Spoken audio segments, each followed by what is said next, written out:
my channel, do subscribe it and make sure to hit the bell icon so that you would not miss any of my upcoming videos.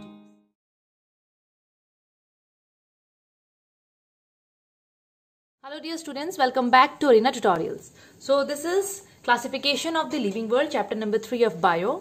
So आज हम लोग इस chapter के बारे में पढ़ेंगे. So without wasting any time, let's get started with the video. So ये आप लोगों का पार्ट 1 होने वाला है. So let's start. देखो, classification of living organisms means हम लोग इस चैप्टर में ना जितने भी लिविंग ऑर्गेनिज्म है, I am not talking about non living things, जितने भी लिविंग थिंग्स है ना, उसमें आप लोग हम लोग को ले लो, एनिमल्स को ले लो, प्लांट्स को ले लो, माइक्रो ऑर्गेनिजम्स को ले लो, ठीक है, और मतलब जितने भी हैं वो सब आज हम लोग उसके बारे में ये सब चीज़ों के बारे में हम लोग आज इस चैप्टर में पढ़ेंगे. सो स्टूडेंट्स देखो, हम सबको पता है कि इन दिस वर्ल्ड हम लोग अकेले यहाँ पर नहीं है ना. इस वर्ल्ड में हमारे साथ साथ बहुत बहुत टाइप के लिविंग ऑर्गेनिजम्स रहते हैं. सो ऐसे बोला जाता है, हम लोग मीन्स पढ़े हैं वैसे, that there are about 10 million species. 10 million species, और स्पीसीज का मतलब यहाँ प्रजाति का बात हो रहा है. Okay, there are about 10 million species of organisms on earth. Earth में 10 मिलियन स्पीसीज है लिविंग ऑर्गेनिजम्स के. लेकिन उसमें से ना अभी तक ओनली 1/3 को ही आइडेंटिफाई किया गया है. सोचो, out of 10 million different species उसमें से अभी तक कुछ ही को आइडेंटिफाई किया गया है. तो हम लोग जितने भी ऑर्गेनिजम्स के बारे में पढ़ते हैं ना, वो 1/3 के अंदर आते हैं, ठीक है. और ऐसे बहुत सारे ऑर्गेनिजम्स हैं जिनके बारे में तो हमको पता भी नहीं है, और ऐसे बहुत सारे एनिमल्स भी होंगे, बहुत सारी ऐसी चीजें होंगी जिनके बारे में तो हम लोग कभी सुने भी नहीं होंगे. आप लोग भी देखना, कभी कभी माइंड करना, कुछ फूल का नाम आप लोग पढ़ते हो, फोटो देखते हो, मतलब आप लोग को ऐसा लगता है ना कि अरे ये तो नया टाइप का है, हम लोग तो कभी देखे ही नहीं है. कुछ इंसेक्ट्स वैसे होते हैं, कुछ एनिमल्स वैसे होते हैं जिनके बारे में हम लोग कभी सुने ही नहीं रहते हैं. वैसे ही ऐसे बहुत सारे ऑर्गेनिजम्स और भी है जिनको आइडेंटिफाई किया ही नहीं गया है. ओके, सो अगर हम लोगों को ये ऑर्गेनिजम्स के बारे में पढ़ना है, ठीक है, एक ऑर्गेनिजम्स के बारे में अगर हमको स्टडी करना है, उनका बिहेवियर, वो कैसे रहते हैं, उनका मोड ऑफ न्यूट्रिशन क्या है, खाना खुद से बनाते हैं कि जो भी, तब तो बड़ा दिक्कत हो जाएगा. बिकॉज इतने सारे ऑर्गेनिजम्स हैं और सबको एक एक करके पढ़ना is very time taking, time consuming होगा और बहुत डिफिकल्ट हो जाएगा.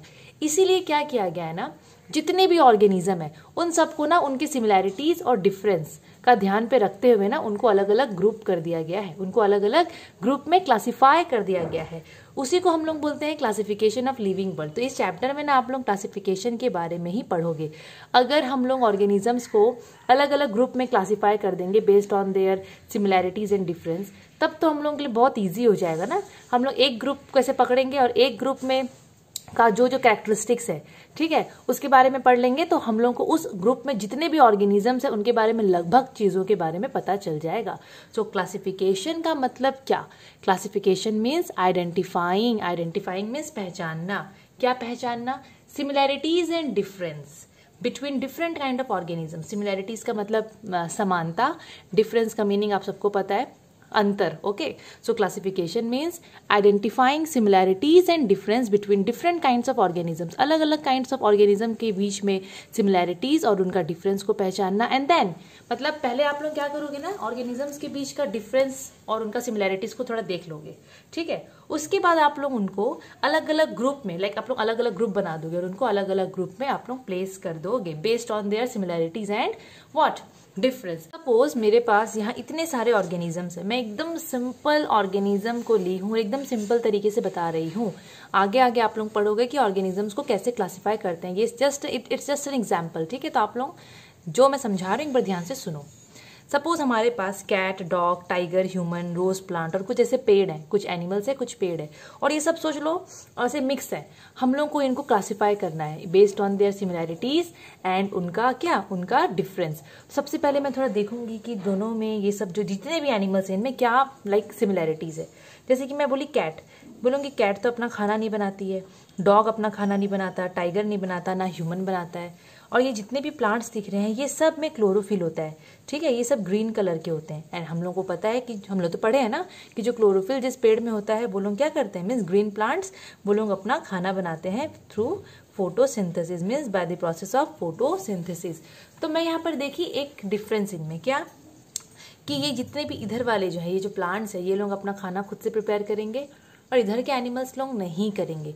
तो मैं काम करूंगी, इनको अलग अलग ग्रुप में डिवाइड कर दूंगी। इनका ग्रुप का नाम दे दूंगी एनिमल्स, और मैं एनिमल्स में ये सबको डाल दी। मतलब मैं समझ जाऊंगी कि एनिमल्स का मतलब जो अपना खाना नहीं बनाते हैं। वैसे ही प्लांट का जो ग्रुप है जिसको मैं प्लांट नाम दी, उनके लिए हम लोग क्या समझ जाएंगे कि जितने भी प्लांट्स आएंगे, मीन्स जितने भी प्लांट्स की कैटेगरी में आएंगे, मीन्स एग्जाम्पल्स या ऑर्गेनिजम्स जो भी आएंगे, वो लोग अपना खाना खुद से प्रिपेयर करेंगे, है ना। तो इस टाइप से और भी अलग अलग तरीके से उस समय के जितने भी जो बायोलॉजिस्ट लोग थे और जितने भी जो थे पहले के, वो लोग क्या किए थे, चीज़ों को, एनिमल्स को अलग अलग कैटेगरी में क्लासिफाई कर रहे थे, अलग अलग ग्रुप में based on the similarities and difference वो लोग ग्रुपिंग कर रहे थे, वो लोग क्लासिफाई कर रहे थे। तो इसी को हम लोग बोलते हैं classification of the living world.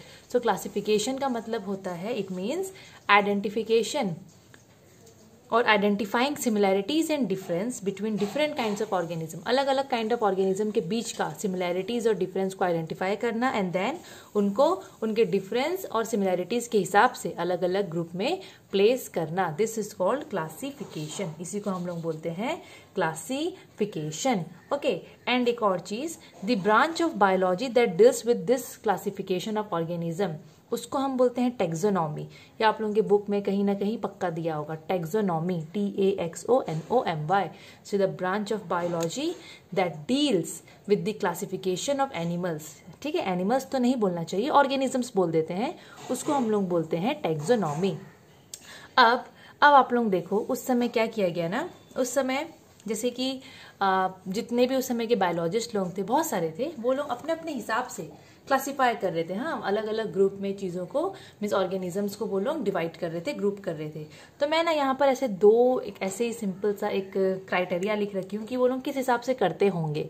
ठीक है, जो ऑर्गेनिजम्स को क्लासिफाई, पहला शायद वो लोग देखते होंगे कि जितने भी ऑर्गेनिजम्स है, जितने भी, उनके बॉडी में जो सेल होता है, ठीक है, सेल तो होता है, हम सबको पता है, लिविंग ऑर्गेनिजम्स के अंदर में सेल होता है। तो शायद वो लोग ये भी देखते होंगे कि उनका सेल किस टाइप का है, ट्रू न्यूक्लियस है या फिर अच्छे से वेल डिफाइंड न्यूक्लियस नहीं है। इसके बारे में हम लोग पढ़ेंगे, प्रोकैरियोटिक एंड यूकैरियोटिक ऑर्गेनिजम्स, वो चीज़ मैं आप लोगों को बता दूंगी। ओके, नाउ दूसरा शायद वो लोग ये देखते होंगे कि mode of food preparation, means वो लोग खाना खुद से बना पा रहे हैं या फिर दूसरों में डिपेंड करते हैं अपने फूड के लिए। तो इस हिसाब से भी वो लोग क्लासिफाई कर दिए होंगे। जो अपना खाना खुद से बना रहा होगा उसको एक ग्रुप में कर देते होंगे, और जो दूसरों में डिपेंड होगा लाइक हेट्रोट्रॉप्स, उसको वो लोग एक ग्रुप में कर देते होंगे। तो यहाँ जो ऑटोट्रॉप्स एंड हेट्रोट्रॉप्स है, ऑटोट्रॉप्स प्लांट्स के लिए, बिकॉज ऑटोट्रॉप्स मतलब जो खुद से खाना प्रिपेयर करते हैं, तो ग्रीन प्लांट्स ही होता है जो खुद से खाना को प्रिपेयर करता है। एंड हेट्रोट्रॉप्स आप सबको पता है, एनिमल्स का बात उसमें आ जाता है, बिकॉज वो लोग अपना खाना खुद से प्रिपेयर नहीं करते हैं। ओके, सो वो लोग इस हिसाब से क्लासिफाई किए होंगे, हो सकता है कि वो लोग ऐसे भी किए होंगे। अभी what is the importance of this classification? देखो, जब चीज़ों को वो लोग, ऑर्गेनिजम्स को जब वो लोग अलग अलग ग्रुप में क्लासिफाई कर दिए, ठीक है, तो उसका एडवांटेज क्या हुआ, क्या फायदा हुआ? सबसे बेस्ट तो ये फायदा हुआ कि अब वो लोग ऑर्गेनिजम्स के बारे में बहुत इजीली पढ़ पा रहे थे, क्योंकि इतने सारे ऑर्गेनिजम्स एक साथ थे, मतलब उनको ऐसे कोई ग्रुप नहीं किया गया था। तो एक एक ऑर्गेनिजम्स को ले लेके पढ़ना मतलब बहुत टाइम टेकिंग था, इसलिए वो लोग क्या किए थे, ग्रुप कर दिए थे। तो अभी ग्रुप करने के बाद, क्लासिफाई करने के बाद क्या हुआ ना, study of wide variety of organisms एकदम ईजी हो गया। मतलब अब वो लोग क्या किए, ईजिली जितने भी ऑर्गेनिजम्स है, जितना वो लोग खोज पाए थे, अब वो लोग उनके बारे में एकदम इजीली स्टडी कर पा रहे थे, उनके बारे में। ठीक है, it makes the study of living organism systematic and simple. देखो, then it helps in the identification and classification of different organisms like pest, pathogens etcetera. Yes, classification की वजह से क्या हुआ ना, अलग अलग टाइप के ऑर्गेनिजम्स और मीन्स अलग अलग टाइप के ऑर्गेनिजम्स को क्लासिफाई करना, आइडेंटिफाई करने में प्रॉब्लम अब नहीं हो रहा था। तो जब क्लासिफिकेशन किया गया तो नए नए ऑर्गेनिजम्स के बारे में जानने को मिला उनको। So it helps in identification and classification of different organisms like pest, pathogens etcetera etcetera. It helps in understanding the characteristics of whole group of organism by studying only a few representatives from that group. Yes, suppose अगर मैं यहाँ पर plant करके लिखूंगी, सोचो एक तो group है प्लांट, सोच लो ये जो जितने भी बायोलॉजिस्ट थे उस समय वो लोग एक ग्रुप कर दिए प्लांट करके। अब प्लांट में तो बहुत सारे पेड़ आ जाएंगे, तो वो लोग क्या करते थे ना, क्लासिफिकेशन जब वो लोग किए उससे क्या हुआ, क्लासिफिकेशन उनको हेल्प किया to understand the characteristics of the whole group of organism by studying just 2 or 3 organisms of that group। वो ऑर्गेनिज्म में जैसे कि प्लांट एक ठो ग्रुप है, अब वो जो जैसे कि प्लांट एक ठो ग्रुप है, अब इस ग्रुप में जितने भी पेड़ आ रहे हैं सबका तो एक जैसा प्रॉपर्टी होगा, लगभग ऑब्वियसली मैच करेगा, तभी तो उनको ये प्लांट बोल के एक ग्रुप में डाला गया है। हम सबको पता है कि जो प्लांट्स होते हैं वो लोग ऑटोट्रॉप्स होते हैं, अपना खाना खुद बनाते हैं। वो लोग नॉर्मली ऐसे ग्रीन कलर के होते हैं, वो लोग उनका जड़ होता है, रूट होता है, और भी बहुत सारे प्रॉपर्टीज़ होते हैं, उनमें सेल वॉल होते हैं, और भी ऐसे बहुत सारे प्रॉपर्टीज़ होते हैं। ठीक है, क्लोरोफिल होता है, क्लोरोप्लास्ट होता है, प्लास्टिड्स होता है, ये सब मैं सेल ऑर्गेनल्स का नाम ले रही हूँ, जो प्लास्टिड मैं बोल रही हूँ। तो क्लासिफिकेशन करने से क्या होगा ना, वो लोगों को पूरे होल ग्रुप ऑफ ऑर्गेनिजम्स के बारे में पता चल जाता था बाय जस्ट स्टडिंग 2 और 3 ऑर्गेनिजम्स ऑफ दैट ग्रुप। आगे के 2-3 ऑर्गेनिजम्स को पकड़ के अगर वो लोग स्टडी कर लेते थे ना, तो उनको लगभग वो लोग अंदाजा लगा देते थे कि हाँ बाकी के तो सब वैसे ही होंगे, तो वो लोग ज़्यादा टाइम वेस्ट और करते नहीं थे। तो यहाँ पर वही चीज़ लिखा है, it helps in understanding the characteristics of the whole group of organisms by studying only a few representatives from that group. Then it gives the idea of evolution of animals from simpler to complex form। मतलब classification से ना उनको evolution के बारे में पता चला, idea उनको मिला। अब इवोल्यूशन का मतलब क्या होता है, देखो मैं एकदम सिंपल तरीके से बताती हूँ। अभी आप लोग देखो तो आज से अगर आप लोग लाइक 5.6 मिलियन ईयर्स एगो अगर कंसिडर करोगे, आप सबको पता है ना अर्ली ह्यूमन बींग्स के बारे में। तो उस समय जो अर्ली ह्यूमन बींग्स थे, अब उनको अगर आप लोग मॉडर्न ह्यूमन से कंपेयर करोगे, मॉडर्न, ठीक है, तो बहुत डिफरेंस है ना। इंसान ही थे वो, लेकिन डिफरेंस कितना था ना उनमें। तो देखो, तो ये सब चीज़ें में बदलाव आता है, चेंजेस होता है टाइम के साथ ना, वो लोग में बहुत सारा चेंजेस आया। वैसे एनिमल्स लोग भी, पहले के एलिफेंट, मैमथ बोलते थे उनको, कितने डिफरेंट थे, और अभी देखो टाइम के साथ उनमें भी बहुत बहुत बहुत बहुत चेंजेस आया है। ठीक है, आप लोग क्लास 12 में ना जब अगर साइंस लेके पढ़ोगे तो एक इवोल्यूशन चैप्टर है, उसमें आप लोगों को सब पता चल जाएगा। उसमें ना हॉर्स के बारे में भी, घोड़ा के बारे में भी दिया है कि पहले के बहुत साल पहले के जो घोड़े थे वो भी अलग दिखते थे, बट विथ टाइम उनमें भी चेंजेस आया है। तो क्लासिफिकेशन से ना इवोल्यूशन का भी थोड़ा आइडिया मिलता है एनिमल्स का, कि वो लोग सिंपलर से कॉम्प्लेक्स फॉर्म में कैसे हो गए। सिंपलर मतलब वो पहले के ज़माने के बोल रहे हैं, कॉम्प्लेक्स मतलब अभी के जो मॉडर्न जो भी ऑर्गेनिज्म है, मॉडर्न फॉर्म उनका, उसके बारे में बोल रहा है। तो यहाँ मैं नॉर्मली ऐसे इवोल्यूशन का डेफिनेशन लिखी हूँ, ये आपके बुक में भी दिया होगा। It is the way in which living organisms change and develop over millions of years. देखो वही चीज़ बोला है जो मैं आप लोगों को बताई हूँ। तो ये था कुछ इंपॉर्टेंस या एडवांटेजेस ऑफ क्लासिफिकेशन। आप लोगों की बुक में एडवांटेज करके शायद दिया होगा, यहाँ पर इंपॉर्टेंस करके मैं लिखी हूँ। Now system of classification. So देखो सिस्टम ऑफ क्लासिफिकेशन में क्या बोल रहा है, मेनली ना 2 ब्रॉड सिस्टम होता है क्लासिफाई करने का ऑर्गेनिजम्स को। एक है आर्टिफिशियल सिस्टम ऑफ ऑर्गेनिज्म, दूसरा है नेचुरल सिस्टम ऑफ ऑर्गेनिज्म। सबसे पहले हम लोग पढ़ेंगे आर्टिफिशियल सिस्टम ऑफ क्लासिफिकेशन में क्या है। देखो आर्टिफिशियल सिस्टम ऑफ क्लासिफिकेशन, देखो इन the early days of classification, जब स्टार्टिंग क्लासिफिकेशन किया जा रहा था, जब सारे बायोलॉजिस्ट लोग एनिमल्स को, प्लांट्स को और बाकी जितने भी ऑर्गेनिजम्स है सबको जब क्लासिफाई करने में लगे हुए थे, तो उस समय ना एनिमल्स एंड प्लांट्स, ये 2 ऑर्गेनिजम्स जो है, एनिमल्स आप सबको पता है, प्लांट्स भी आप सबको पता है, they were classified based on a few superficial characters. जैसे कि एनिमल्स और प्लांट्स को ना जो उनको क्लासिफाई किया गया अलग ग्रुप में, वो क्या देख के क्लासिफाई किया गया आपको पता है, उनका साइज, उनका लाइफ स्पेन मतलब कितने साल तक वो लोग जी सकते हैं। ठीक है, फिर प्रेजेंस और absence of certain body parts. Yes, presence and absence of certain, कुछ बॉडी पार्ट्स को वो लोग ध्यान में से रखे होंगे। अगर ये बॉडी पार्ट इसमें है तो वो एनिमल हो गया, लाइक अगर हाथ पैर है तो एनिमल है, हाथ पैर नहीं है तो प्लांट है, लाइक इस टाइप से भी वो लोग ऐसे क्लासिफाई किए होंगे। ठीक है, so in the early days of classification animals and plants को क्लासिफाई किया गया था on the basis of this thing, size, life span, presence and absence of what, certain body parts. और उस समय ना एक ग्रीक फिलोसोफर थे एरिस्टोटल, वो पहले ऐसे इंसान थे जो एनिमल्स को क्लासिफाई किए थे। तो he was the first man to classify animals. और वो पता है एनिमल्स को कैसे क्लासिफाई किए थे, he grouped them based on some visible characters. अब देखो क्या क्या उनको विजिबल कैरेक्टर्स दिखा, देखते हैं। पहला तो वो देखे कि प्रेजेंस और absence of red blood cell, उनका रेड ब्लड सेल है कि नहीं, उनके खून में आरबीसी रेड ब्लड सेल है कि नहीं, अगर होगा तो उनको अलग ग्रुप कर दिए, नहीं होगा तो अलग ग्रुप कर दिए। Next, ability to lay egg और give birth to young ones, ये भी वो ध्यान में रखे, क्या सेकेंड वाला पॉइंट भी वो ध्यान पे रखे, ठीक है। जब भी वो एनिमल्स को जब वो क्लासिफाई कर रहे थे ना, तो वो ये सब चीज़ों को ध्यान पे रख रहे थे, जैसे कि आरबीसी है कि नहीं उनके खून में, red blood cell, ability to lay egg, वो लोग एग देते हैं या directly they give birth to young ones, egg देते हैं या नहीं देते हैं, ये भी वो ध्यान पे रखे। ये ध्यान पे रख के वो उनको ग्रुपिंग किए थे। हार्ड और सॉफ्ट बॉडी कवरिंग, उनका जो बॉडी कवरिंग है, ऊपर का जो लेयर है बॉडी का, वो हार्ड कवरिंग है या फिर वो सॉफ्ट कवरिंग है, वो ये सब चीज़ों को मतलब देखोगे तो ये सब विजुअल कैरेक्टरिस्टिक्स है जो उनको दिख जा रहा था, ठीक है, नॉर्मली।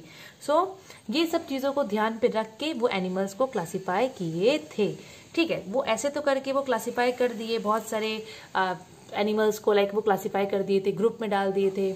पर लास्ट में जब जब इनके बारे में जब स्टडी किया गया, ऐसे एक एक एनिमल्स को लेके जब ऐसे पढ़ा जा रहा था ग्रुप के, तो इनका ना एक डिसएडवांटेज निकल गया। क्या निकल गया पता है? The major disadvantage was that organisms that were otherwise very different were likely to be placed in the same group.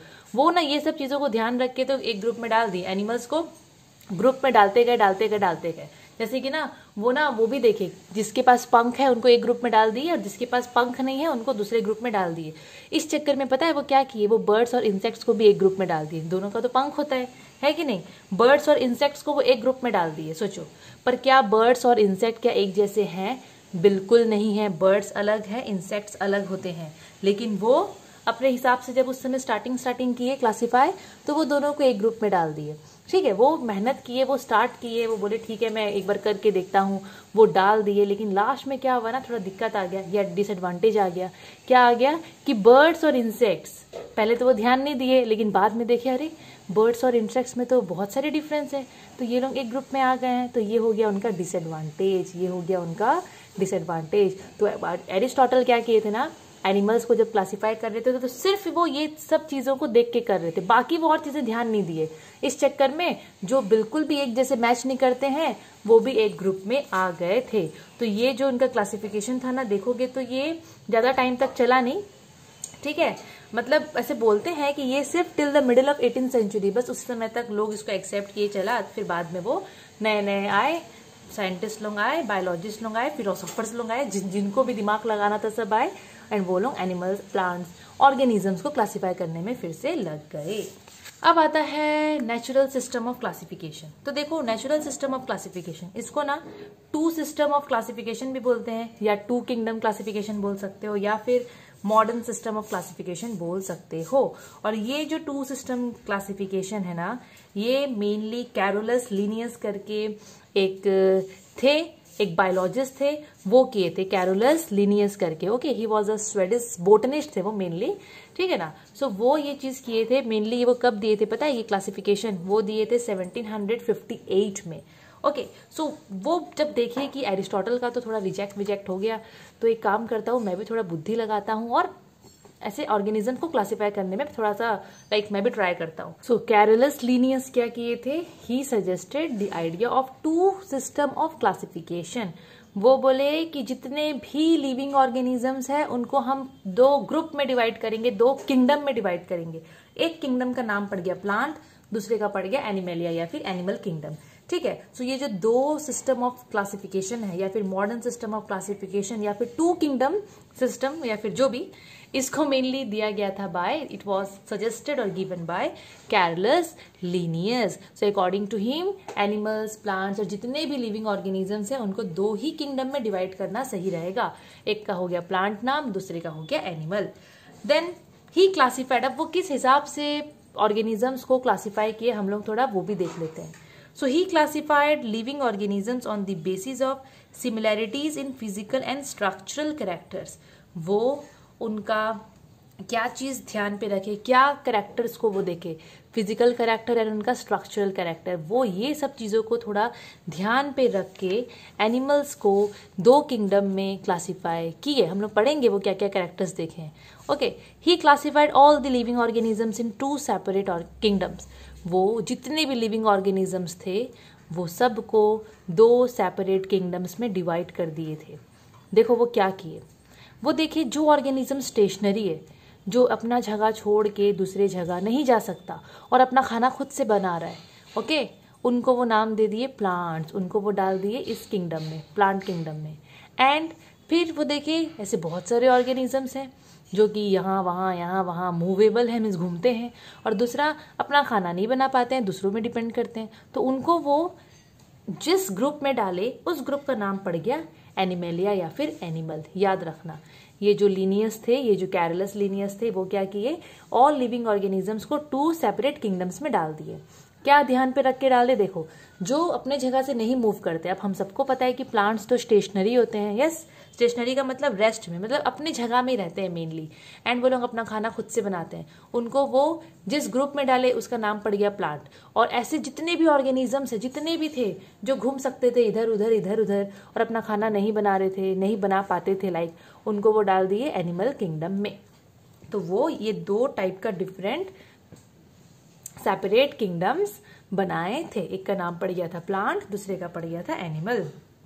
और ये जो कैरलस लीनियस है ना, इनको फादर ऑफ टेक्सोनॉमी भी बोला जाता था। टेक्सोनॉमी मतलब मैं आपको बताई हूँ, classification, the study of the branch of bio, जिसमें हम क्लासिफिकेशन ऑफ ऑर्गेनिजम्स के बारे में पढ़ते हैं, उसको टेक्सोनॉमी बोलते हैं।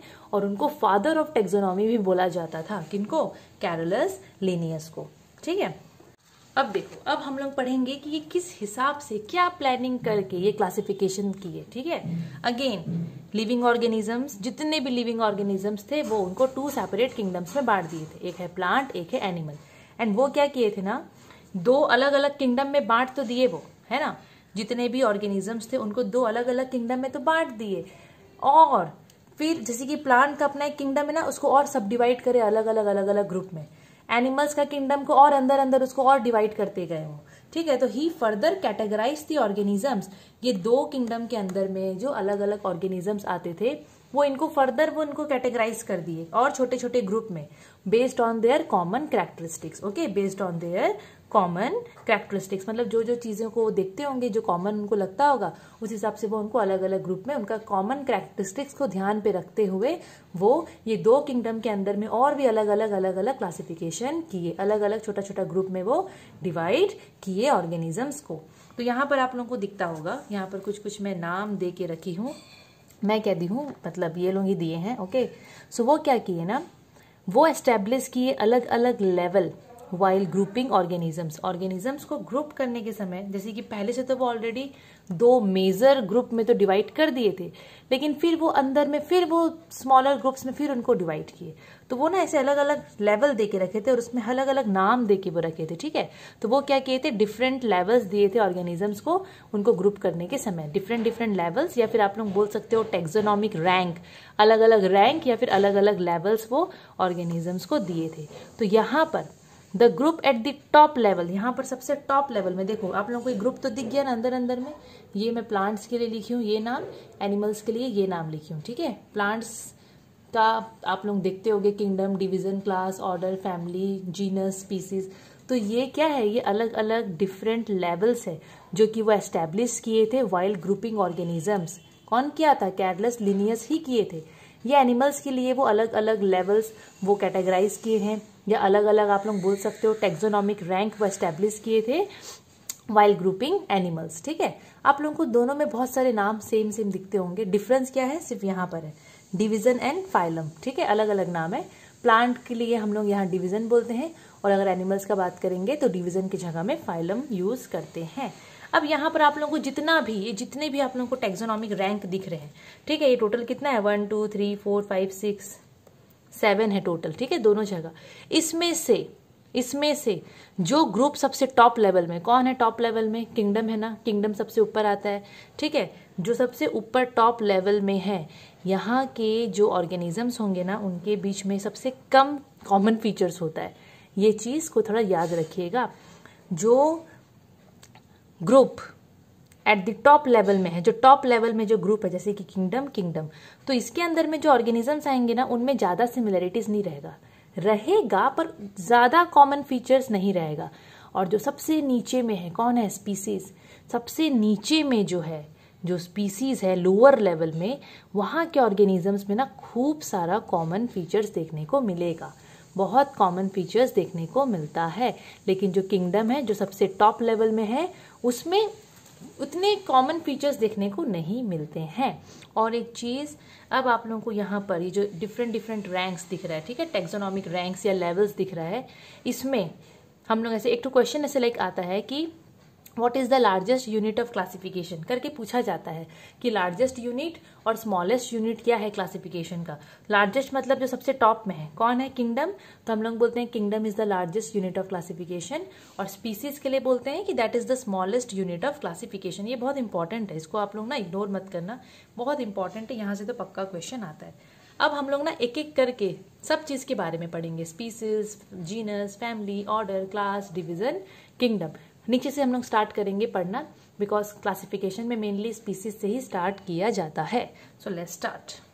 अब सबसे पहले आ गया स्पीसीज। तो स्पीसीज का मतलब क्या? देखो, स्पीसीज को नॉर्मली हम लोग हिंदी में तो प्रजाति बोलते हैं। ओके, सो ये सबसे लोअर मोस्ट, सबसे स्मॉलेस्ट या फिर सबसे लोएस्ट, मतलब लोअर मोस्ट ना, सबसे नीचे में आता है कैटेगरी में, ये क्लासिफिकेशन में सबसे लोअर मोस्ट कैटेगरी है ये स्पीसीज है, ठीक है, सबसे लोअर मोस्ट कैटेगरी है क्लासिफिकेशन का, दैट इज स्पीसीज, जिसको हम लोग क्या बोलते हैं? स्पीसीज बोलते हैं। Each organism is classified into a particular species. जितने भी ऑर्गेनिज्म है आप लोग दुनिया में, आप लोग जितने भी ऑर्गेनिज्म का नाम आप लोग सुने हो, हर किसी का अपना अपना एक स्पीसीज होता है, ठीक है। So each organism is classified into particular species. Each organism का अपना एक पर्टिकुलर स्पीसीज होता है। जैसे कि एग्जांपल हम लोग ह्यूमन बींग्स है ना, तो हम लोग सैपियंस करके हम लोग बोलते हैं ना, हम लोग अपने आप को होमो सैपियंस करके, तो जो सैपियंस जो मैं यहाँ पर बोल रही हूँ ना, वो हमारा स्पीसीज है, वो हमारा प्रजाति है। ओके, जितने भी ऑर्गेनिजम्स होते हैं सबका अपना पर्टिकुलर स्पीसीज होता है। वैसे आप लोग देखते होगे ना, रोज का कितना अलग अलग स्पीसीज होता है ना, डॉग का भी देखना कितना अलग अलग स्पीसीज होता है, वही है यहाँ पर। So it is the basic unit of classification. Obviously ये एक बेसिक यूनिट है क्लासिफाई करने का। सो स्पीसीज में आप लोगों को याद रखना पड़ेगा कि जितने भी मेंबर्स आएंगे स्पीसीज में, जितने भी मेंबर्स हैं एक स्पीसीज में, ठीक है, एक पर्टिकुलर स्पीसीज में, they can interbreed to produce young offsprings, fertile offsprings. वो लोग इंटरब्रीड करके वो लोग यंग वंस प्रोड्यूस कर सकते हैं। और फर्टाइल लिखा है मतलब जो ऑफस्प्रिंग्स होंगे वो लोग भी इंटरब्रीड करके वो लोग भी यंग वंस प्रोड्यूस कर सकते हैं। तो स्पीसीज के जो मेंबर्स होते हैं दे कैन इंटरब्रीड, वो लोग एक दूसरे के साथ इंटरब्रीड करके young ones, fertile offsprings, fertile young ones को प्रोड्यूस कर सकते हैं। और फिर बोल रहे हैं यहाँ पर कि जितने भी मेंबर्स होते हैं ना स्पीसीज के, एग्जैक्टली सेम थोड़ी ना होते हैं भाई। आप लोग सोचो तो, हम लोग जितने भी ह्यूमन बींग्स हैं, हम लोग सब ह्यूमन बींग्स तो एक ही स्पीसीज के हैं, हम लोग सैपियंस करके हैं। सो बोल रहे हैं यहाँ पर कि जितने भी स्पीसीज है, एक जितने भी मेंबर्स है एक स्पीसीज के, जितने भी हम लोग देखो ह्यूमन बींग्स है, क्या हम लोग एग्जैक्टली सेम दिखते हैं क्या? एग्जैक्टली तो सेम नहीं, बहुत कुछ सेम है हमारा, लेकिन हम एग्जैक्टली सेम नहीं होते हैं। So apart from small variations, members of a species are almost identical. थोड़ा बहुत तो वेरिएशन हम लोग में होता ही, ऑब्वियसली। अब सब इंसान एक जैसे थोड़ी ना दिखते हैं, हम लोग अलग अलग थोड़े दिखते हैं ना। तो यहाँ पर बोल रहा है कि अपार्ट फ्रॉम स्मॉल वेरिएशंस, थोड़ा बहुत जो अलग अलग हम लोग में जो थोड़ा बहुत चेंजेस है एक दूसरे से, जो हम लोग नहीं मैच करते हैं, जो हम लोग डिफर करते हैं, so apart from that small variation, जो मेंबर्स होते हैं स्पीसीज के, they are almost identical. Almost वो लोग एक जैसे दिखते हैं, ऑलमोस्ट, पूरे नहीं, ऑलमोस्ट। कैसे? अपने बिहेवियर में, फिजियोलॉजी में एंड एनाटॉमी में। मतलब क्या क्या चीज मैच करता है, देखो एक स्पीसीज के जितने भी मेंबर्स होते हैं ना, उनमें क्या क्या चीज मैच करता है। पहला तो उनका बॉडी का, देख हमारा बॉडी का स्ट्रक्चर मैच करता है ना, हम लोग का हार्ट एक तरफ होता है, जितने भी ऑर्गेनिज्म है, ठीक है, जितने भी ऑर्गेनिज्म है, हम सबका बॉडी का बनावट एक जैसा ही है ना नॉर्मली, तो उसी को एनाटॉमी बोल रहा है, स्ट्रक्चर ऑफ ह्यूमन बॉडी। तो ये सब तो मैच करता है। फिजियोलॉजी का मतलब होता है scientific study of how living organism function. Yes, अगर मैं यहाँ पर बात करूंगी कि हम लोग किस हिसाब से फंक्शन करते हैं, वो भी तो मैच करता है ना सारे ऑर्गेनिजम्स का। फिर बिहेवियर का मतलब सबको पता है, तो थोड़ा बहुत तो मेंबर्स के बीच में डिफरेंस हो सकता है, लेकिन ये सब चीजें तो एक मैच करता ही है। Members of a species often resemble each other, मतलब एक स्पीसीज के जितने भी मेंबर्स होते हैं, अब सोच लो हम लोग ह्यूमन बींग्स, हम सबका एक ही स्पीसीज है, हम जितने भी ह्यूमन बींग्स हैं, जितने भी हैं, हम सब एक दूसरे को बहुत रिजेंबल करते हैं, लेकिन एग्जैक्टली तो सेम नहीं है ना हम लोग एक दूसरे से, बट रिजेंबल हम लोग बहुत करते हैं, बहुत मैच करते हैं एक दूसरे के साथ। सबका 2 हाथ होता है, 2 पैर होता है, 5 उंगली मीन्स 10 उंगली, सॉरी, ठीक है, हम लोगों का नी है, मतलब बहुत सारी चीज मैच करती हैं हम लोगों में, लेकिन हम एग्जैक्टली सेम नहीं हैं। तो आप लोगों को ये सब पॉइंट स्पीसीज का याद रखना पड़ेगा। आप लोगों के बुक में नहीं दिया है, मैं यहाँ पर बहुत एक्स्ट्रा पॉइंट लिखी हूँ, इसलिए लिखी हूँ बिकॉज ये चैप्टर आई नो थोड़ा टफ है, और अगर ऐसे नहीं समझाओगे तो फिर आप लोगों को समझ में नहीं आने वाला है। अब एग्जाम्पल्स देख लेते हैं। अब जैसे कि टाइगर का बात करते हैं, जितने भी टाइगर्स है ना वो लोगों का एक पर्टिकुलर स्पीसीज है टाइगरिस करके। तो जितने भी मेंबर्स है इस स्पीसीज के, देखो टाइगर लोग ऑलमोस्ट एक जैसे दिखते हैं ना, एग्जैक्टली सेम नहीं होते, लेकिन टाइगर्स मतलब आप लोग समझते हो ना, सारे टाइगर्स एक जैसे ही दिखते हैं, बट एग्जैक्टली सेम नहीं होंगे। सिमिलरली ह्यूमंस, हम लोग we belong to the species sapiens, हमारा स्पीसीज का नाम है सैपियंस करके। तो इस स्पीसीज के जितने भी मेंबर्स हैं, मतलब हम लोग इंसान लोग, हम लोग ऑलमोस्ट एक जैसे दिखते हैं ना। हाँ, पूरा एग्जैक्टली सेम हम नहीं है, पर हमारा एनाटॉमी एक है, हमारा फिजियोलॉजी एक है कि नहीं। तो यही चीज आप लोगों को याद रखना है। और यहाँ पर जो स्पीसीज का नाम दिया गया है ना, वो पूछा जा सकता है एग्जाम में। ह्यूमंस का स्पीसीज पूछा जा सकता है, टाइगर्स का पूछा जा सकता है, तो वो आप लोगों को याद रखना पड़ेगा। तो आप लोगों को स्पीसीज में इतना ही पढ़ना है। अब स्पीसीज के बाद जो यहाँ पर टैक्सोनॉमिक रैंक दिया गया है उसका नाम है जीनस। अब जीनस का मतलब क्या होता है, देखो ये जो जीनस है ना, इसके लिए यहाँ पर बोल रहा है कि जो क्लोजली रिलेटेड स्पीसीज होते हैं, आप लोग स्पीसीज के बारे में पढ़े। अब जो थोड़े क्लोजली रिलेटेड स्पीसीज हैं, जो कि एक दूसरे को रिजेंबल करते हैं, उनको एक हायर कैटेगरी में, एक नेक्स्ट, उसके मतलब स्पीसीज के बाद एक नेक्स्ट हायर कैटेगरी होता है, ठीक है, उसका नाम होता है जीनस।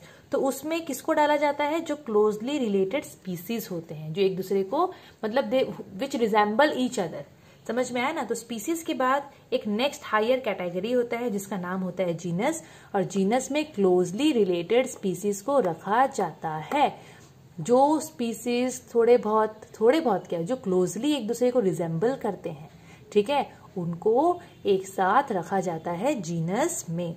तो genus is a group of species which have common external resemblance. यहाँ पर बोला है जीनस में वो ग्रुप ऑफ स्पीसीज आएंगे जिनका एक्सटर्नल रिजेंबलेंस, बाहर से दिखने में जो थोड़े बहुत कॉमन होते हैं। एग्जाम्पल देखो, जैसे कि यहाँ पर लायन, लेपर्ड और टाइगर को मैं एक जीनस में रख रही हूँ। कैसे, देखो टाइगर, लेपर्ड और आपका लायन, ये तीनों का एक ही जीनस है जिसका नाम है पैंथेरा। यहाँ पर नाम देखो, पैंथेरा लिखा है ना।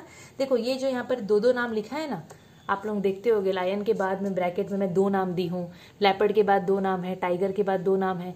तो ये सब ना साइंटिफिक नेम्स होता है। पीछे वाला जो हम लोग स्टार्टिंग स्मॉल लेटर से करते हैं, ये स्पीसीज का नाम है। तो लायन का स्पीसीज का नाम है लियो, लेपर्ड का पैरडस एंड टाइगर का टाइगरिस। और आगे का जो नाम होता है ना, ये होता है उनका जीनस का नाम। तो देखो लायन का जीनस का नाम मैं क्या लिखी हूँ, पैंथेरा। लेपर्ड का भी पैंथेरा, टाइगर का भी पैंथेरा। तो यहाँ पर इन तीनों का एक ही जीनस है। क्यों? क्योंकि ये लोग क्लोजली रिलेटेड स्पीसीज है। स्पीसीज सबके डिफरेंट है, लेकिन ये तीनों जो एनिमल्स है अलग अलग स्पीसीज के, ये लोगों का एक्सटर्नल अपीयरेंस मैच करता है कि नहीं। सब मतलब आप लोग खुद देखना, ये लोगों का 4 पैर होता है, ये लोग 4 पैर से चलते हैं, इनका पूंछ होता है, ये लोग कार्निवर्स होते हैं, लाइक बहुत सारी चीज इनका मैच करता है। मेनली यहाँ पर अगर मैं एक्सटर्नल फीचर का बात करूंगी तो यहाँ पर इनका 4 पैर होता है, इनका पूंछ होता है, और बाकी आप लोग मतलब दांत वात भी आप लोग देखोगे तो वो कैनाइंस ऐसे करता है, शार्प होके होता है वो, उससे वो लोग मीट को वो लोग टीयर करते हैं। ऐसे लाइक बहुत सारे ऐसे कॉमन फीचर्स हो सकते हैं। तो यहाँ जीनस में तो आप लोग इजीली समझ गए होंगे, जो क्लोजली रिलेटेड स्पीसीज होते हैं, अलग अलग स्पीसीज है, लेकिन अगर वो लोग बहुत रिजेंबल कर रहे हैं एक दूसरे को, तो वो लोग को हम एक ग्रुप में डाल देंगे जिसका नाम होगा जीनस। तो आप लोग ये तीनों को याद रखना। एग्जाम्पल्स से अगर आप लोग याद रखोगे ना तो आप लोगों को बहुत इजी होगा समझने में और याद रखने में। अभी जीनस के बाद का मतलब, जैसे जीनस आप लोग पढ़े ना, स्पीसीज के बाद का एक हायर जो कैटेगरी होता है नेक्स्ट स्पीसीज के बाद, उसको बोलते हैं हम जीनस। जीनस के बाद जो नेक्स्ट हायर कैटेगरी होता है उसका नाम होता है फैमिली। ओके, उसका नाम होता है फैमिली। सो फैमिली में हम लाइक किनको रखेंगे? So mainly group of similar genera, ठीक है, ग्रुप ऑफ, या फिर आप लोग बोल सकते हो जो क्लोजली रिलेटेड जेनेरा होते हैं। जेनेरा मतलब जीनस। ओके, जो क्लोजली रिलेटेड जेनेरा होते हैं जिनका कॉमन कैरेक्टरिस्टिक्स देखने को मिलता है, उनको एक ग्रुप में रखा जाता है जिसको हम लोग बोलते हैं फैमिली। एग्जाम्पल यहाँ पर आप लोग देखो, कैट और टाइगर का नाम मैं रखी हूँ। दोनों का जीनस अलग है पर दोनों बहुत ही क्लोजली रिलेटेड है। कौन? Cat and tiger. ऐसा नहीं है कि यहाँ पर आप लोगों को एकदम सेम जीनस होना चाहिए, कैसे सेम होगा, यहाँ तो दोनों का जीनस अलग है। कैट का जीनस फैमिली है, कैट का जीनस फैलिस है और टाइगर का है पैंथेरा, लेकिन ये लोग क्लोजली रिलेटेड जेनेरा है, मीन्स ये लोग क्लोजली रिलेटेड जीनस है, इसीलिए हम लोग इनको सेम फैमिली में डालते हैं, दैट इज फैलिडी, दैट इज फैलिडी। तो फैमिली में आप लोग कैट और टाइगर का एग्जाम्पल को कंसिडर करके समझ सकते हो। इसके बाद फैमिली के बाद जो नेक्स्ट जो हायर कैटेगरी है उसका नाम है ऑर्डर, उसका नाम है ऑर्डर। तो ऑर्डर मतलब क्या, ऑर्डर मतलब ये जो है ये फैमिली के बाद का, ठीक है, फैमिली के बाद का जो नेक्स्ट हायर कैटेगरी है वो है ऑर्डर।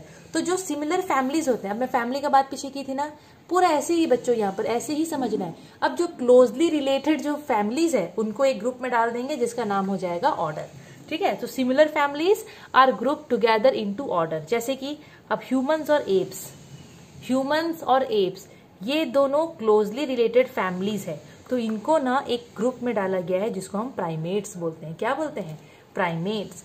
लायन और कैट ये दोनों सिमिलर या फिर क्लोजली रिलेटेड फैमिलीज है, लायन और कैट, तो इनको एक ऑर्डर में डाला गया है जिसको हम लोग बोलते हैं कार्निवोरा। क्या बोलते हैं हम लोग इसको, कार्निवोरा। तो यहाँ पर आप लोग टाइगर को भी ले सकते हो, बिकॉज टाइगर भी कार्निवोरा में आएगा। ओके, मैं यहाँ पर लायन लिखी हूँ, टाइगर भी आप लोग ऐड कर सकते हो। लायन एंड टाइगर वो लोग क्लोजली रिलेटेड फैमिलीज है, तो उनको एक सेम ऑर्डर में डाल दिया गया है जिसका नाम है Carnivora. Human and apps closely related वो लोग फैमिलीज है, उनको डाल दिया गया है कौन सा ऑर्डर में, प्राइमेट्स। तो ऑर्डर का नाम प्राइमेट्स हो गया है। अभी जो नेक्स्ट हायर कैटेगरी है after order that is class, उसका नाम है क्लास। ओके, अगेन क्लास में हम लोग क्या देखेंगे, जो सिमिलर ऑर्डर्स हैं they are grouped into classes. Example human and apes they belong to the class Mammalia या फिर Mammalia. Okay, human and apes they belong to the class Mammalia. ये दोनों जो हैं इनका ऑर्डर एकदम सिमिलर था, इनको एक क्लास में रख दिए हैं दैट इज मैमेलिया में। टाइगर, कैट, लायंस इनको एक क्लास में दिया गया है दैट इज मैमेलिया, ठीक है। उसके बाद जो नेक्स्ट हायर कैटेगरी है that is phylum. Phylum word हम यूज करते हैं एनिमल्स के लिए, अगर हम यहाँ प्लांट्स का बात करते हैं तो यहाँ पर डिवीजन हम लोग लिखते हैं, ठीक है। तो जो क्लोजली रिलेटेड जो क्लास है, closely related class, they are grouped into phylum, उनको एक अलग जो नेक्स्ट हायर कैटेगरी में नाम जो दिया गया है क्लास दैट इज फाइलम। जैसे कि कैट, टाइगर, मैन, देखो कैट, टाइगर, मैन ये तीनों रिजेंबल करते हैं एक दूसरे को, मतलब ये लोग क्लोजली रिलेटेड क्लासेस हैं, सो इनको ना एक नया ग्रुप में डाल दिया गया है दैट इज फाइलम, और फाइलम का नाम दिया गया है कॉर्डेट।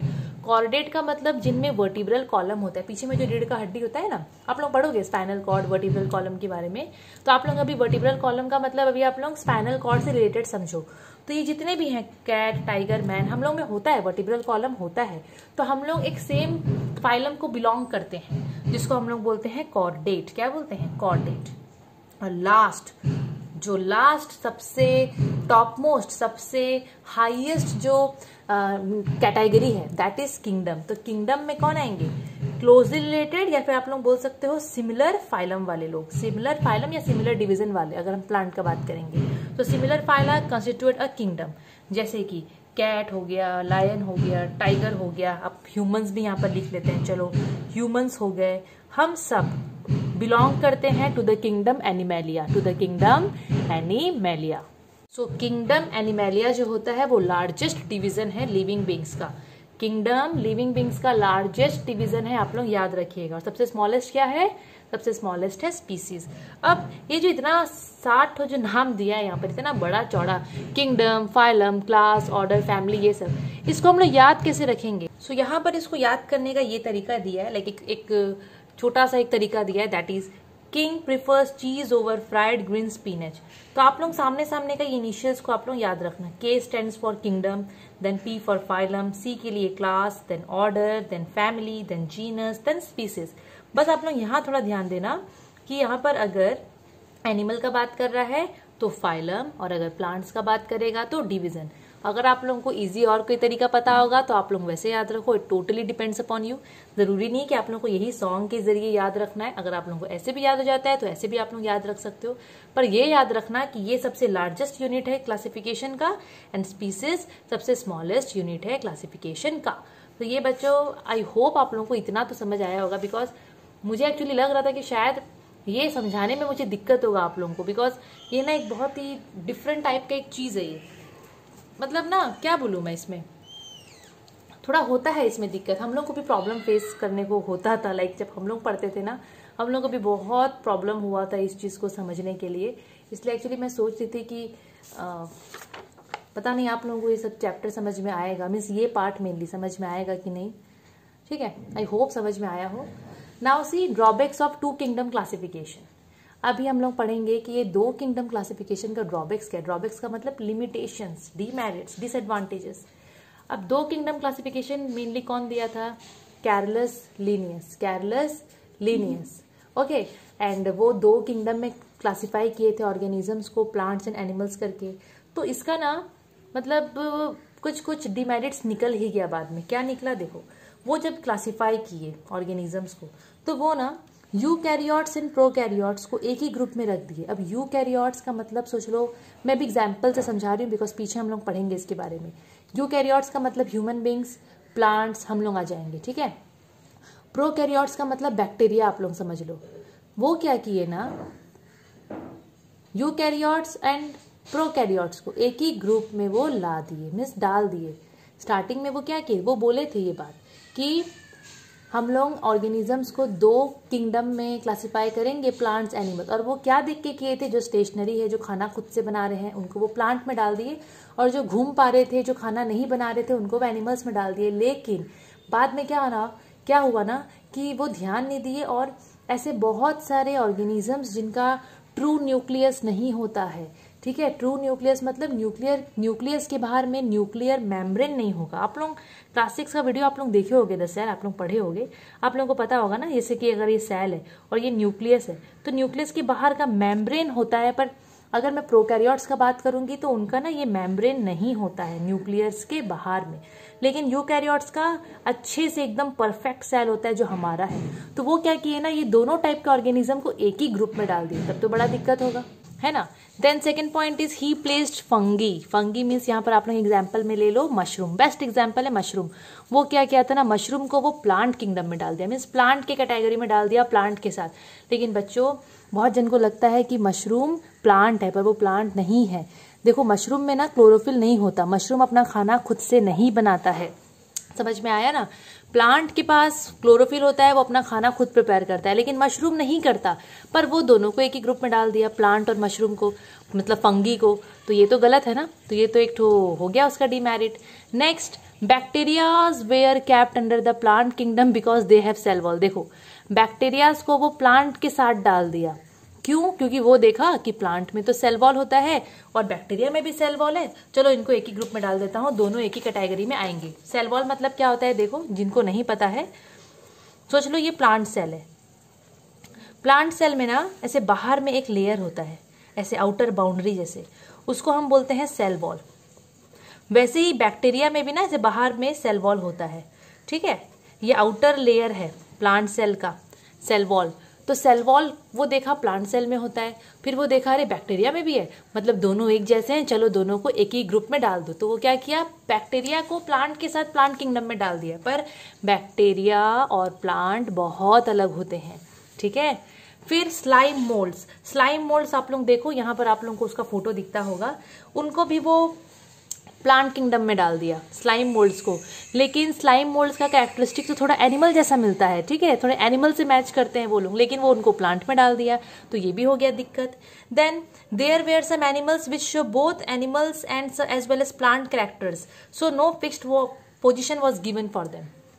उसके बाद है देयर वेयर सम एनिमल्स। देखो कुछ ऐसे ऑर्गेनिजम्स थे, मेनली ऑर्गेनिजम्स बोलना चाहिए यहाँ पर, तो वो क्या किया ना, ऐसे कुछ ऑर्गेनिजम्स थे जिनका नेचर प्लांट से भी मिल रहा था और एनिमल से भी मिल रहा था, दोनों से। तो वो सोचा मैं किस में डालूं, तो डाला ही नहीं किसी में, ठीक है। तो उनको वो ग्रुप ही नहीं किया, मीन्स उनको कोई फिक्स्ड पोजीशन वो दिए नहीं। So there were some animals which show both animals as well as plant characteristics, so no fixed position was given for them. Example में यूग्लिना ले लो, यूग्लिना के बारे में आगे आप लोग पढ़ोगे, फिलहाल के लिए आप लोग फोटो से काम चलाओ, आप लोग को दिखता होगा यहाँ पर। सो यूग्लिना के लिए बोलते हैं कि इनका जो कैरेक्टरिस्टिक्स था ना वो एनिमल प्लांट दोनों के साथ तरह से मैच करता था। So no fixed position was given to them. Then virus, अभी तो सबसे फेमस है कौन, कोरोना वायरस, ओके। तो वो क्या किए ना, जो वायरस होते हैं, वायरस को वो उस समय मतलब पूरा साइड मार दिए, क्योंकि उस समय ना एक्चुअली वायरस के बारे में उतना नहीं पता था, पता ही नहीं था आप लोग बोल सकते हो, ओके। सो वायरस के लिए बोलते हैं कि उस समय प्रॉपरली वायरस के बारे में उतना नहीं पता था, तो वो वायरस को तो वो कंसिडर ही नहीं किए इस प्लांट और एनिमल किंगडम में। तो ऐसे थोड़ी ना होगा, आप लोग अगर क्लासिफिकेशन कर रहे हो, आप लोग जितने भी लिविंग ऑर्गेनिज्म से आप लोग सबको कंसिडर करोगे, और यहाँ पर वो वायरस को छोड़ दिए और ऐसे क्लासिफिकेशन कर दिए, तो ये भी एक तो उसका डिमेरिट हो गया। तो ये है इतने सारे डिमेरिट्स, कितने सारे डिमेरिट्स हो गए, सोचो ये 2 सिस्टम क्लासिफिकेशन का, ठीक है, बाय कैरोलस लीनियस। तो अभी इतना मिस्टेक निकल रहा है, इतना मतलब डिमेरिट्स हो गया, तो अब क्या किया जाए। तो इसके बाद क्या बना, मतलब इतने प्रॉब्लम्स को देखते हुए, ये सबको ओवरकम करने के लिए R.H. विटेकर इन 1969 वो बोले, पहले वो पूरा पढ़े, वो देखिए अरे इतना सारा दिक्कत आ रहा है, तो वो बोले मैं बुद्धि लगाता हूँ, ओके। वो क्या किए, बोले आप जो टू सिस्टम ऑफ क्लासिफिकेशन जो किया गया है ना, 2 किंगडम प्लांट एनिमल, बोले नहीं वो वाला फॉलो नहीं करेंगे, क्योंकि वो फॉलो करने से तो बहुत सारे एनिमल्स रह जा रहे हैं और कितने सारे को हम रॉन्ग ग्रुपिंग कर दिए हैं। तो वो सजेस्ट किए 5 किंगडम क्लासिफिकेशन। क्या सजेस्ट किए वो, 5 किंगडम क्लासिफिकेशन। वो बोले जितने भी लिविंग ऑर्गेनिजम्स है उनको 2 ग्रुप में नहीं, उनको 2 ग्रुप में हम डिवाइड नहीं करेंगे, उनको हम 5 ग्रुप्स में डिवाइड करेंगे। कितने ग्रुप्स में, 5 ग्रुप्स में। सो वो दिए 5 किंगडम क्लासिफिकेशन, कौन से साल में, 1969। क्या ध्यान पे रख के वो क्लासिफाई किए, वो भी थोड़ा देखना पड़ेगा ना, कि वो क्या चीज को ध्यान पे रख के वो ऑर्गेनिजम्स को 5 ग्रुप में, 5 किंगडम में क्लासिफाई करे। तो अभी हम लोग पढ़ेंगे कि mainly he classified the animals on the basis of their cell structure, उनका सेल का स्ट्रक्चर को ध्यान पे रखते हुए। क्या चीज, कि वो लोग प्रोकैरियोटिक है कि यूकैरियोटिक। प्रोकैरियोटिक वाले लोगों को पूरा अलग एक ग्रुप में डाल दिए थे, और यूकैरियोटिक का फिर वो अपना कुछ किए, पढ़ेंगे हम लोग, ठीक है ना। तो वो ये चीज को ध्यान दिए, प्रोकैरियोटिक एंड यूकैरियोटिक है कि कैसे हैं। फिर उनका बॉडी ऑर्गेनिजम्स को भी ध्यान दिए, वो मीन्स बॉडी ऑर्गेनाइजेशन को वो देखे, क्या ऑर्गेनिजम्स यूनिसेलुलर है कि वो मल्टी सेलुलर है। अब यूनिसेलुलर मल्टी सेलुलर का मतलब, यूनिसेलुलर का मतलब एक ही सेल होगा ऑर्गेनिज्म में, मल्टी सेलुलर का मतलब बहुत सारे सेल, ठीक है। तो यूनिसेलुलर और मल्टी सेलुलर ये टाइप का बॉडी ऑर्गेनाइजेशन को भी वो ध्यान दिए। देन मोड ऑफ न्यूट्रिशन, वो और क्या चीज ध्यान पे रखे जब वो क्लासिफाई किए, वो देखे ऑर्गेनिजम्स अपना खाना खुद से बना रहे हैं या दूसरों में डिपेंड है, ऑटोट्रॉपिक है कि हेट्रोट्रॉपिक है। तो ये 3 कैटेगरी को ध्यान पे रखते हुए, ये 3 कैरेक्टरिस्टिक्स को ध्यान पे रखते हुए ही गेव और सजेस्टेड 5 किंगडम 5 किंगडम क्लासिफिकेशन। तो ये 3 चीज को वो ध्यान पे रखे। तो हम लोग वो क्लासिफिकेशन को पढ़ने से पहले थोड़ा प्रोकैरियोटिक यूकैरियोटिक के बारे में पढ़ लेंगे, यूनिसेलुलर मल्टीसेलुलर के बारे में पढ़ लेंगे, बिकॉज जो R.H. विटेकर थे वो यही सब चीजों को ध्यान पे रखते हुए ऑर्गेनिजम्स को 5 ग्रुप में डिवाइड की। तो इनका मीनिंग भी हमको पता होना चाहिए ना।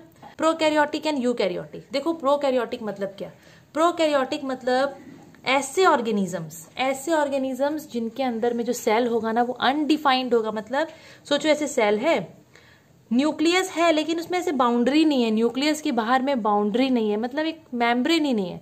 नॉर्मली हम सब के न्यूक्लियस, जैसे हमारे बॉडी में न्यूक्लियस होता है ना, तो उसके बाहर में ऐसे एक लेयर होता है, वेल डिफाइंड होता है वो न्यूक्लियस। पर प्रोकैरियोटिक में ऐसा नहीं होता है। तो जो ऑर्गेनिज्म का जो न्यूक्लियस होता है, अगर उसके बाहर में मेम्ब्रेन नहीं है, इसको बोलते हैं मेम्ब्रेन हम लोग, हाँ। ये न्यूक्लियस है और ये बाहर का न्यूक्लियर मेम्ब्रेन है। क्या नाम है इसका, न्यूक्लियर मेम्ब्रेन। तो जिसमें ये न्यूक्लियर मेम्ब्रेन देखने को मिलता है, वो है हम लोग, वो है प्लांट्स, वो है इंसेक्ट्स। लेकिन जिनमें देखने को नहीं मिलता वो है बैक्टीरिया। तो जिनमें ये न्यूक्लियर मेम्ब्रेन नहीं था उसको प्रोकैरियोटिक्स या प्रोकैरियोट्स बोलते हैं, पर जिनमें होता है उनको यूकैरियोट्स बोलते हैं। तो प्रोकैरियोट में अनडिफाइंड न्यूक्लियर रीजन, देखो पूरा डिफाइंड ही नहीं है न्यूक्लियर रीजन, उनमें तो होता ही नहीं है। किसमें?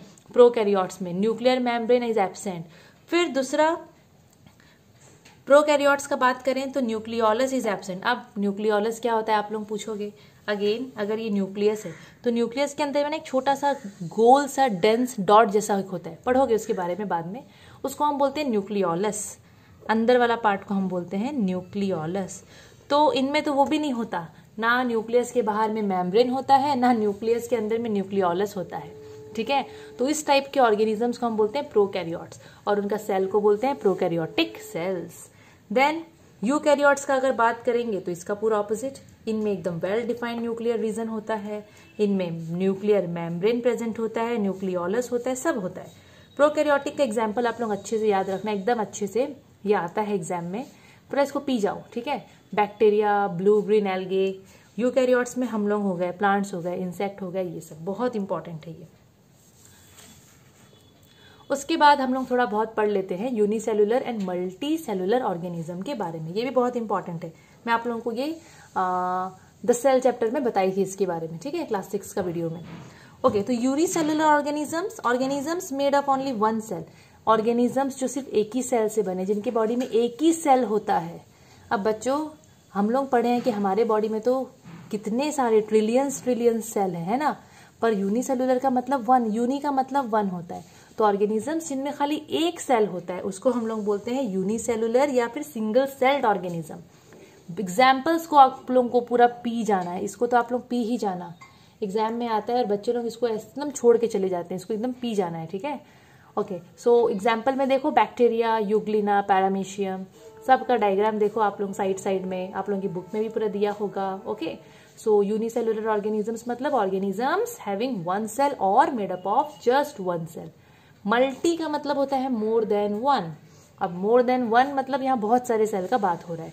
सो organisms made up of many cells, बहुत सारे सेल्स, उनको बोलते हैं multi cellular organism. Example humans, insect, plants etcetera etcetera. Understood? अब एक चीज मैं नहीं लिखी हूँ, ऑटोट्रॉपिक हेटरोट्रॉपिक, मैं बता दे रही हूँ। ऑटोट्रॉपिक न्यूट्रिशन का मतलब यहाँ प्लांट्स का बात कर रहा है, वो उस टाइप का न्यूट्रिशन जिसमें ऑर्गेनिजम्स अपना खाना खुद से बनाता है, लाइक प्लांट्स। ऑटोट्रॉपिक्स में प्लांट्स आ जाएंगे जो अपने खाने को खुद से प्रिपेयर करते हैं।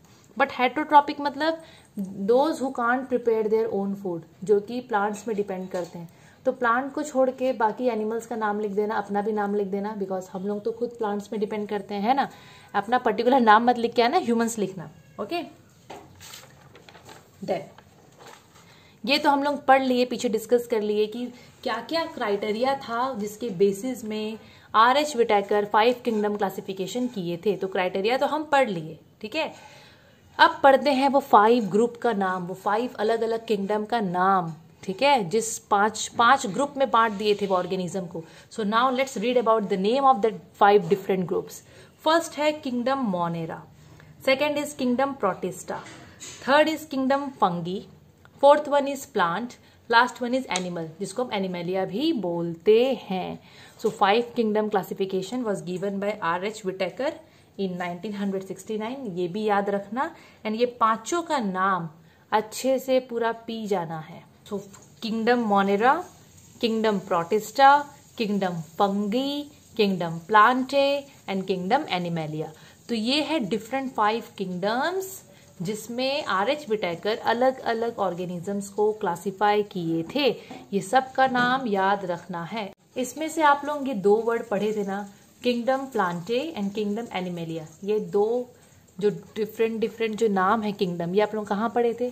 2 किंगडम क्लासिफिकेशन में, which was given by Carolus Linnaeus, kingdom Plantae and kingdom animalia. अब यहाँ पर 3 नए नाम है, सोचो, अलग अलग किंगडम बना दिया गया, अलग अलग ग्रुप बना दिया गया है। मोनेरा एकदम न्यू है आप सबके लिए, प्रोटिस्टा न्यू है, किंगडम फंगी आप लोगों के लिए पुराना है, मैं आप लोगों को बोली थी ना, इसमें आप लोग मशरूम्स टाइप एग्जाम्पल्स आप लोग कंसिडर कर सकते हो। तो सोचो उसको भी एक अलग ग्रुप दे दिया गया, सोचो। तो हम लोग ऐसे धीरे धीरे करके पढ़ेंगे अबाउट डिफरेंट किंगडम्स। बच्चों आज हम लोग इतना ही पढ़ते हैं। नेक्स्ट क्लास में हम किंगडम मोनेरा से स्टार्ट करेंगे, एकदम न्यू रहेगा वो। वो हम सेकेंड पार्ट में स्टार्ट करेंगे। अगर आप लोगों को वीडियो अच्छा लगा हो तो लाइक शेयर एंड सब्सक्राइब जरूर कर दीजिएगा। Thank you.